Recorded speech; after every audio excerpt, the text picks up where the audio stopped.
Bien, coucou tout le monde, et on se retrouve donc, bienvenue plutôt pour ma nouvelle vidéo, donc ma première que je vais mettre sur ma toute nouvelle chaîne qui s'intitulera l'Airsoft. Enfin, son thème sera l'Airsoft.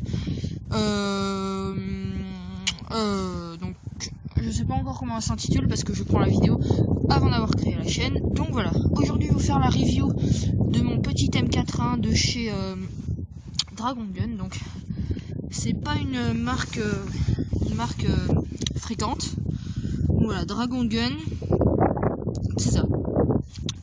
Donc je l'ai acheté au prix de 145 € je crois bien. Donc sur le site Gunfire. Donc un site, je sais pas si vous connaissez, mais un site qui est bien et puis pas forcément cher, donc c'est vraiment pas mal. La qualité, je sais pas si elle est promise ou pas, mais ça va, ça fait 6 mois que je l'ai, puis il tient le coup. Donc voilà, comme vous pouvez voir, c'est la couleur tan, donc assez jolie quand même. J'aime bien cette couleur. Donc avec, c'est pas un chargeur d'origine, c'est un chargeur que j'ai acheté en plus. Donc normalement j'ai 3 chargeurs qui sont vendus à plus. Normalement j'ai le chargeur d'origine qui est couleur tan, mais je l'ai cassé et j'ai acheté 4 autres chargeurs comme ceci. Un noir, deux noirs, un couleur vert foncé et un autre tan. Voilà. Donc en gros, si je répare l'autre, ça fait 5 chargeurs. Donc maintenant, je vais vous présenter les caractéristiques de cette réplique. Alors, pour les caractéristiques, donc une crosse qui est rétractable en plusieurs points. Donc bon, vous pourrez pas trop voir, bon bref, moi je fais ça ou ça. Donc voilà, en plusieurs points, parce qu'en fait il y a des voitures qui sont passées. Parce que je ne fais pas chez moi, parce que dans le jardin mes parents ne veulent pas que je mette des billes par terre. Bon bref, on s'en fout. Une poignée. Alors la poignée, alors elle est pas vraiment confortable. Donc ici on peut voir un petit truc, donc on dévisse ici avec une petite vis sur la droite pour mettre plusieurs trucs. Donc pour mettre ce qu'on veut, donc une batterie ou quoi. Donc la poignée, un petit peu dommage je trouve. Voilà, elle est pas très confortable. Donc ensuite au niveau, qu'est-ce qu'on a derrière? Ah oui, donc au niveau du détendeur de ressort, donc moi je m'en sers jamais, mais voilà. Après ça va être dur parce que faudrait que je fasse à deux mains, donc ça va être chaud. Ensuite au niveau de l'organe de visée, donc c'est l'organe de visée d'origine, j'en ai pas acheté un autre pour l'instant. Bon, je vais pas vous montrer, vous savez comment c'est. Donc si on veut le dévisser, donc on dévisse les deux vis là, hop, on peut l'enlever. Donc je vais l'enlever moi. Voilà. Donc avec un rail comme ça. Donc voilà, ça fait bien aussi comme ça. Donc en métal. Donc il y a la partie en métal et en ABS. Sachant que la crosse est en ABS. Le garde-main est en ABS. Donc là j'ai mal décoré. Vous allez me dire c'est de la merde. C'est vrai. C'est de la merde. De toute façon je vais m'acheter des nouveaux rails en métal avec des rails. Pour accrocher différents accessoires. Au niveau du sélecteur de tir, donc voilà, sécurité, semi-auto, c'est toujours la même chose.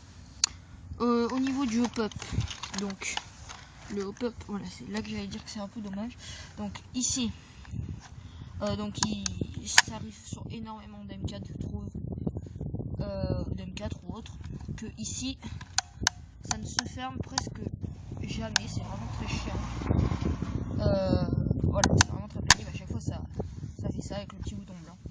Donc le pop, ici on tire, donc normalement si on tire un petit peu, ça débloque ça qui est comme ça fait ça tire, voilà. Donc sinon on tire plus fort, voilà, ça ouvre une petite trappe, et donc c'est le premier, donc attendez, ah si voilà, c'est celui-là, donc je vais pas le bouger, voilà. Au niveau du garde-main, où je loge la batterie. Donc au niveau du garde-main, donc c'est un peu compliqué, je vais essayer de trouver un système la prochaine fois. On enlève ça. Comment je peux faire? Alors attendez 2 minutes, je vous fais une petite ellipse. Alors donc au niveau du garde-main, donc au garde-main on enlève ça. Bon voilà, j'ai ouvert de l'autre côté et de l'autre côté se loge donc la batterie qui est là. Donc attendez, voilà la batterie se trouve juste ici.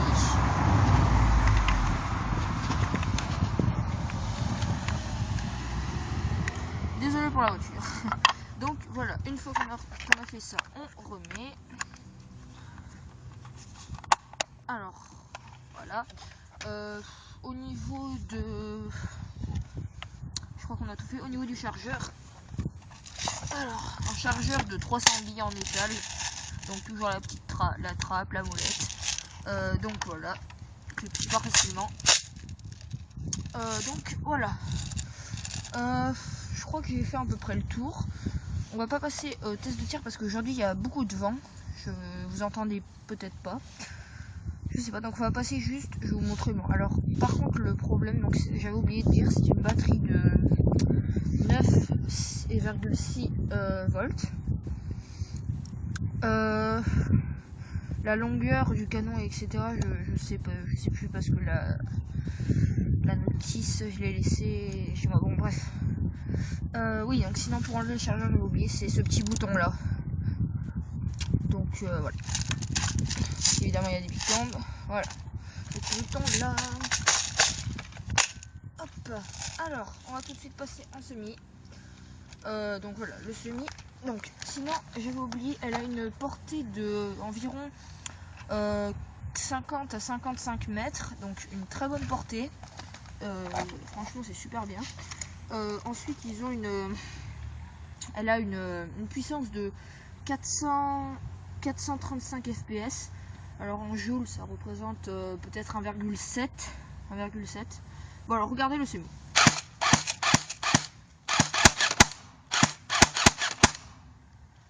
Alors désolé, c'est juste qu'il y a un problème avec le chargeur.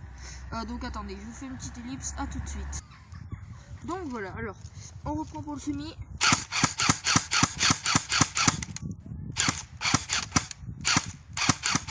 Voilà, le semi. Et ensuite un petit peu d'auto.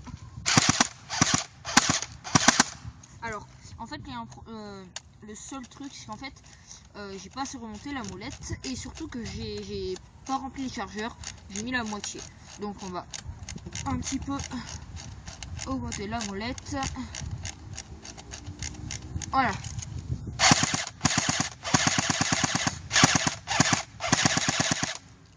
Et voilà.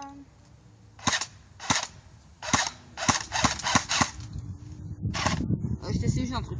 Et voilà, donc écoutez, on a fini pour cette petite review de l'M4 qui aura duré assez longtemps. Je vous dis à la prochaine pour une prochaine review. Allez, ciao tout le monde.